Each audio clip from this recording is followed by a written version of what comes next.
রাজশাহীর তানোরে গভীর নলকূপের গর্তে পড়ে যাওয়া শিশু সাজিদকে উদ্ধারে অভিযান চালাচ্ছে ফায়ার সার্ভিস।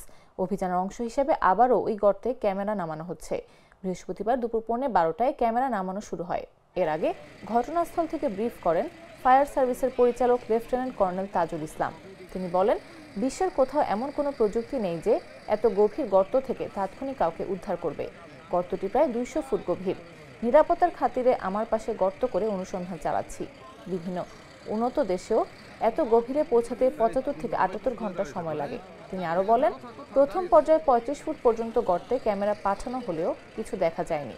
এখন 45 ফুট পর্যন্ত নামতে পেরেছে ফায়ার সার্ভিস। আমরা সর্বোচ্চ প্রযুক্তি ব্যবহার করছি, পদ্ধতিগত কোনো ভুলও এখানে নেই। রাজশাহীর আনোরে এই গভীর গর্তে 2 বছরের একটি শিশু পড়ে যায়। তাকে উদ্ধারে বুধবার থেকে কাজ চালাচ্ছে ফায়ার সার্ভিস। বিষয়টা হচ্ছে যে এই অপারেশনটা সম্পূর্ণ একটা সংবেদনশীল অপারেশন, খুবই স্পর্শকাতর। একটা বাচ্চা একটা 6 থেকে 8 ইঞ্চি একটা হোলের মধ্যে পড়ে গিয়েছে। তো এইটা আসলে তাকে তার সার্ভাইভেবিলিটি হিসাব করে তাকে ঠিক রেখে অপারেশনটা পরিচালনা করা অবশ্যই একটা সময় সাপেক্ষ বিষয়।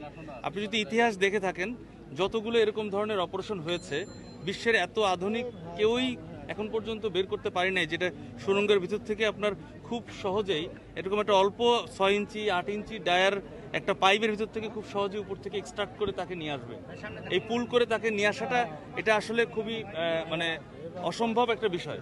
তবে এটার জন্য যেটা ইম্প্রোভাইজ পদ্ধতিতে আমরা সবসময় যেটা করি সেটাই আমরা করছি, যেটা অন্যান্য দেশেরও আপনারা দেখে থাকবেন যে এই যেখানে আপনার ভিকটিমটা পড়ে যায় তার পাশাপাশি সমান্তরালভাবে দূরে একটা গর্ত খোঁড়া হয়। আমার একটা স্মার্ট সিদ্ধান্তে 25% গ্যাসের খরচ কমেছে। ভাবছেন কিভাবে? সাধারণ গ্যাস স্টোভ বদলে আমি এনেছি আরএফএল গ্যাস স্টোভ। এর সাইন্টিফিক নজল ও ব্রাস বার্নার ক্যাপ সমানভাবে তাপ ছড়িয়ে রান্না করে দ্রুত। তাই গ্যাসও বাঁচায় 25%, টাকাও বাঁচে 25%। আরএফএল গ্যাস স্টোভ নিরাপদ ও গ্যাস সাশ্রয়ী।